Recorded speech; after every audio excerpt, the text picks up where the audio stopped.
As to whether NITA is relevant or not, there's a broader question as to how relevant the United States is. I always believe in NITA, and whether the United States is quite ready to have a public combat of important issues where a jury decides versus 2,000 settlement conferences or plea bargaining on the criminal side, both of which I do. Is an interesting sociological development because, yes, the answer is it's very, very relevant. And as long as lawyers are learning how to stand on their feet and make their position clear and insist on whatever they're insisting on, it will include lawyers, men and women, who contest maybe what the government is doing. Well, if you ask me whether it's relevant right now for people to be able to contest what the government is doing, I'd say absolutely yes. It's an important counterbalance, and it's very much needed.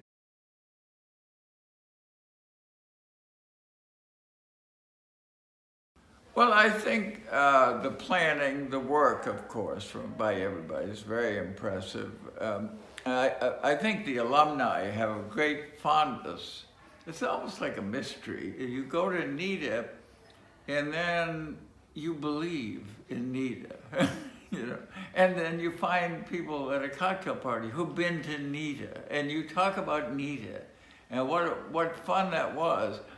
Because there's a lot of idealism in teaching people how to talk and how to talk differently. And they start very nervous, as you well know, and they suddenly learn, well, these lawyers are here to teach us. They want to show us how to do it.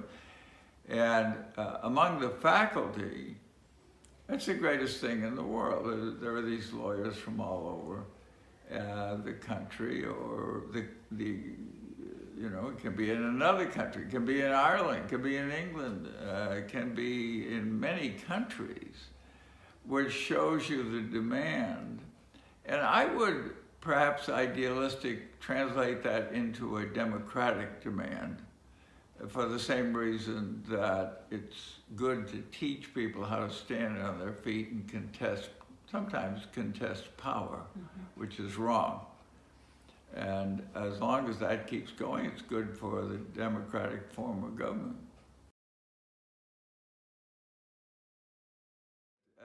The luckiest thing that happened in my life is that I got to associate with trial lawyers in lots of different ways. And I like to say, you know, we're not like other people. We're just not like other people. Okay, get ready for this. And we walk around in courts and say, why is that? I mean, why is that happening? So we're the doubters. I'm very serious. We're the doubters in a society, and that's a role. And maybe the product is not safe. Maybe the procedure is not right. Maybe the police erred in some regard as to why this miscreant is sitting here in this cell. And you get used to expression. Even now as I go on and on, you see, you get used to voicing your opinions, as my wife well knows. And it's a good thing. I had a theory, no foundation really. Some of the violence that occurs is because people can't express themselves. If they could express themselves better and they could say, here's what's bothering me. I don't have a job and whatever it might be, and this violence in my neighborhood or whatever it might be, that they could find a different path. So the ability for someone to say, here, spend your life and you can express yourself all the time is really a wonderful thing. And I advise young ones, it's a good life. It's a life of thought. You're learning things all the time. And it's a great life.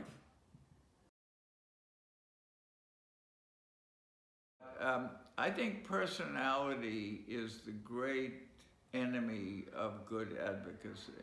I mean, do you know who I am? You know, that thing. And we do have in the country a few people who feel entitled. And that doesn't work in the courtroom. In the courtroom, you have to be just one of the people. You really do. And I've seen some of that. There's not a lot of that. Most trial lawyers actually go the other way.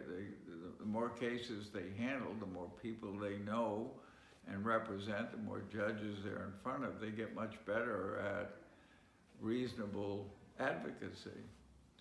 But there are some people there that overdo it.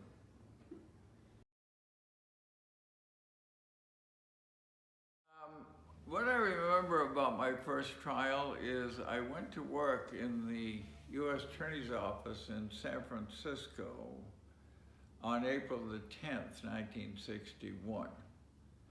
And I'd never tried a case. And on Tuesday, I was asked to try a first-degree capital murder case the following Monday. And I've been walking around in law school and a year and a half in a personal injury firm saying, you know, I'm going to be a trial lawyer. I want to try a case. And here they're saying, okay, Monday. And so I said, okay. And what I remember is realizing that 3 years at the Harvard Law School was a complete waste of time.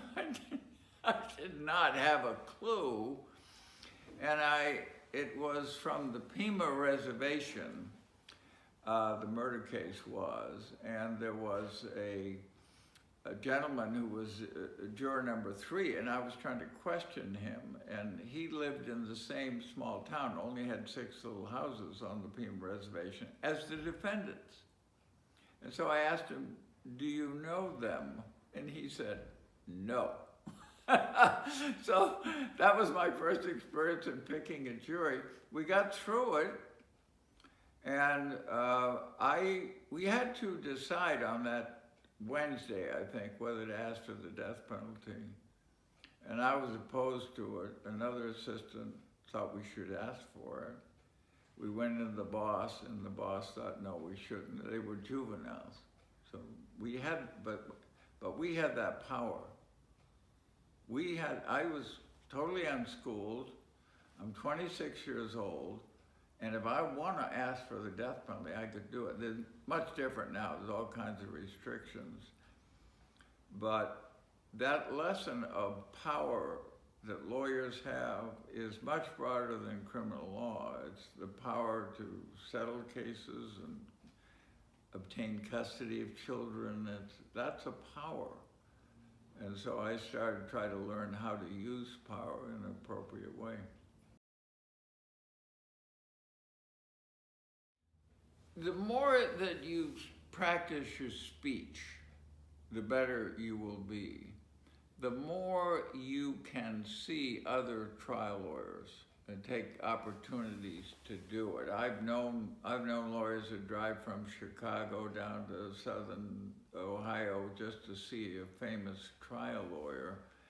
The more books you can read about it is better, but most of all, you can go to NITA, and there you will be taught by people that really know how to do this kind of thing. And I guess maybe the most important is, and I always did this, to work somewhere where you are going to go to trial. These days, it is said that, you know, there aren't many trials. Those are civil lawyers talking, and they're right.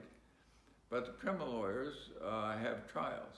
And criminal law, you're in court all the time. You got hearings, you got motions to suppress. And so if it really is a priority, you have to find a job that will make you happy and that you'll learn the skills. And the brilliance of NITA is the student stands up, does something, and the faculty sees whether they're getting it or not. In my fantasy thinking, I have imagined a constitutional class where someone stands up and recites the due process clause and mentions 3 cases, and the faculty person would see, are they getting it? There is some of this. I've heard reports that there are some of this interactive on the substantive courses, and that's a good thing. But that's the heart of NITA, is the learning by doing, which, again, going back to the early days, that was relatively a new thing.